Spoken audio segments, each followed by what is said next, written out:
The Cobalt Domain is a sci-fi thriller written by Darla Roselle, a CSU alumni who takes influences from her time spent on campus and uses them in the main character, Casey.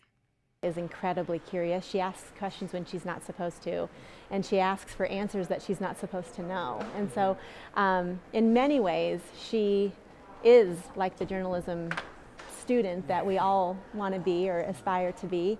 As a matter of fact, I'm just starting the fourth book. I finished the trilogy, and in the fourth book, she is a journalism student at CSU, so the main character.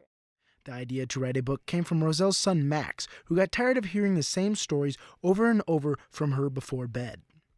So I started writing this, I started telling him the story about a girl that got lost in the woods.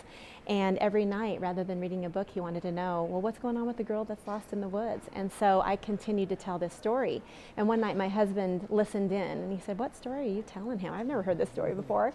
And I said, oh, I'm just making it up as I go. He said, you should actually write it down. It's pretty good. And so I thought, oh, okay, maybe I will. And I started to write that night and literally did not stop for a year and a half, and I ended up with this trilogy. Roselle wasn't just influenced by her son Max, but her yoga background as well. Darla owns and teaches yoga at Mindstream Yoga in Fort Collins.